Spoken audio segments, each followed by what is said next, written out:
Oh, that's a pretty interesting mushroom. I hadn't seen one of these since I was a little kid. Not like your standard mushroom, but they're pretty interesting. Well, guess I could try to eat this thing. The good thing about it, you can survive on mushrooms as long as you just know what you're eating. But, you know, I've been out here long enough, I know what I'm doing. Oh, man. This is... I'm so fresh, man. I ate that mushroom. Man, y'all scared to do it how I do it. I'm in the club, high up perk, with some shades on. Tatted up, mini skirt, with my J's on. In the club, high up perk, with some shades on. Tatted up, mini skirt, and my J's on. Yeah, there's another joke for you. A little boy, and it's over at his grandparents, and Grandpa's out taking care of the garden, and he's picking up the weeds on us. Another little boy's behind him, you know, picking up everything else green that he missed. And he goes, "Grandpa, what about this? And Grandpa, what about that?" And blah blah blah blah blah blah. Just burning the grandfather nuts. Finally, the little boy finds a worm, and the little boy goes, "Look, Grandpa, I found a worm."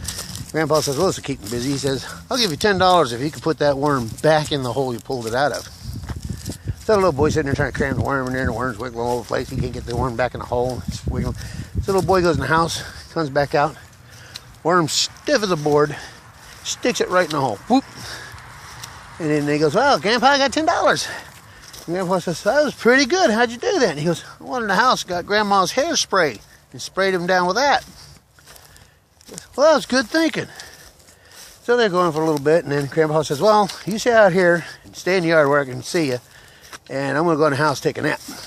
So Grandpa goes in there for a while. Little boy's out playing. Grandpa comes back out, brings him some lemonade, gives him a glass of lemonade and $20. Little boy goes, "What's the $20 for, Grandpa?" He goes, "Well, $10 is for when I told you if you could put that worm back in the hole. And I told you I'd give you $10. He goes, "What's the other $10 for?" He goes, "That's from your grandmother."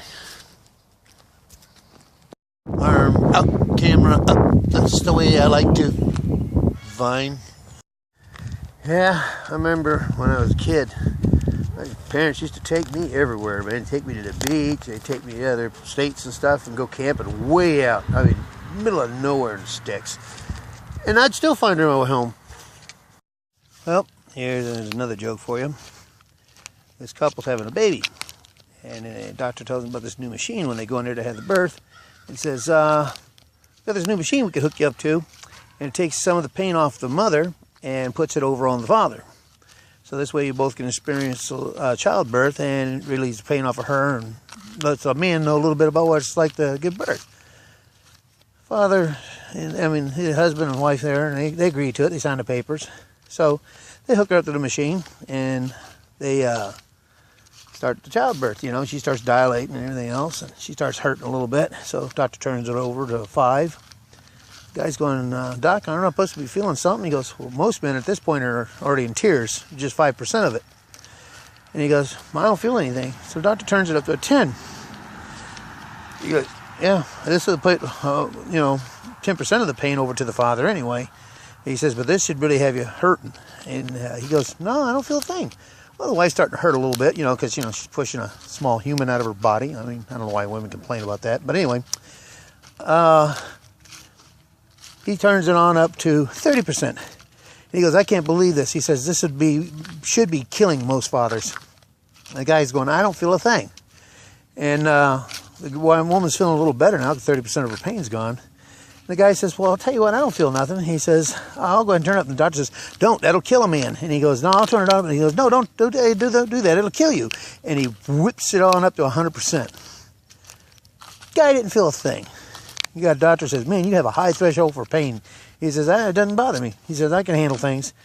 And so anyway, the mother doesn't have any pain, has a great birth, and everything's fine, and they're driving home, and he's laughing it up, going, "All this time you women had us buffaloed thinking that, you all hurt so bad and all this stuff, and it's so terrible to have children and all this stuff." And he's laughing, he's going, "I didn't feel a thing, it ain't that hard." He says, "This is easy as shelling peas." And he's laughing it up and everything else. And as he drives into the driveway, the mailman's dead in the doorstep. And another little joke for you. A little girl comes home and she shows her mother. She's got this big bag of nickels. And her mother goes, "How in the world did you get all those nickels, honey?" And she goes, "The boys at school were paying me a nickel to stand on my head." And she goes, "Susie," he goes, "they were doing it so they could see your panties. Every time you stood on your head, your dress would flip up. They just did that so they could see your panties." And she goes, "Well, I fooled them, Mom. I wasn't wearing any." And another joke for you. Guys, the head, man for the construction crew, the boss says, "Well, it's Friday. I'm going to go ahead and head home. I'm going to give you everybody's checks at the end of the day. Give them their checks, and I'll see you here Monday." So the boss takes off. The guys look at the guy there and says, "Hey, Joe, let's take off early."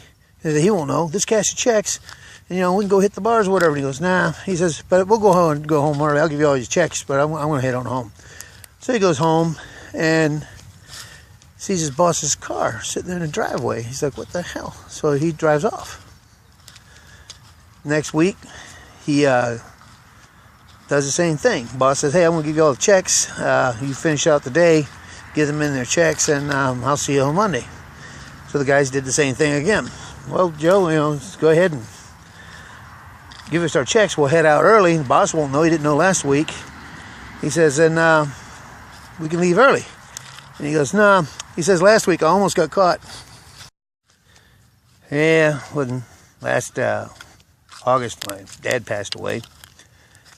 But we get over things. But we usually have memorial services like downtown on one of the tall buildings. And then when we're done, we'll throw the remains over the top of the building.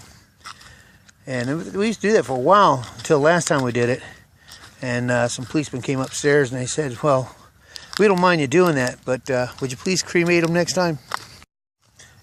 Russia is always trying to compete with America in the race for outer space. And finally the Americans, we landed on the moon. But anyway, we beat them to the race. So they said, "Well, we must do something better than the Americans. We will launch comrades to the sun." And the scientists go, "Are you crazy? You'll burn up." He says, "It'll burn us to a crisp before we even get near it." He goes, "Dunkov, we do it at night." I guess one last thing before it gets too dark out here. We're slowly starting to get the moon out here. Right there. Look at it. Got the sun bounced on the end, the moon bounced on the end of it. This is what I can tell girls. "Well, look, I'll give you the moon. There it is." Anyway, this is a fun thing about when you get older and you do these things. But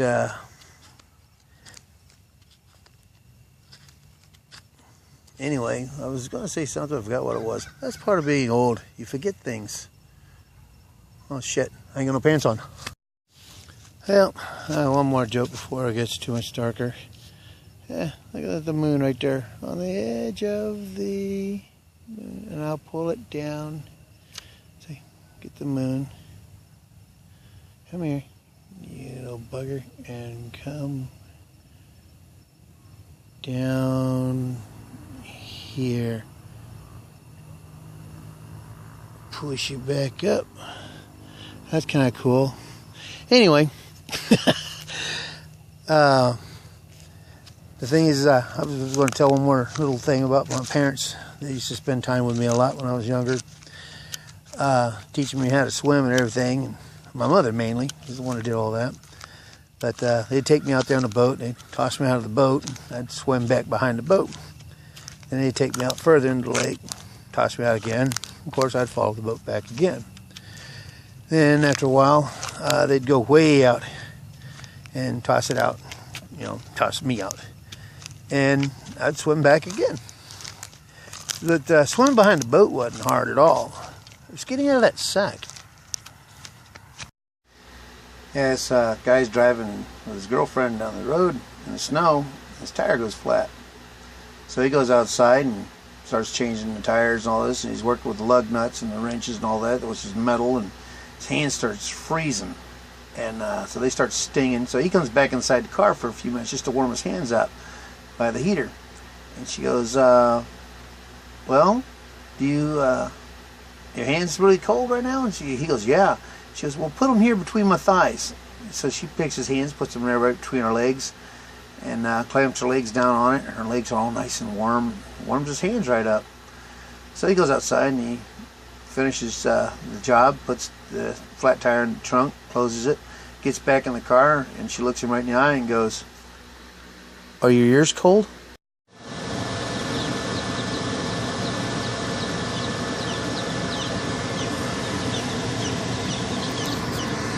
They are cute.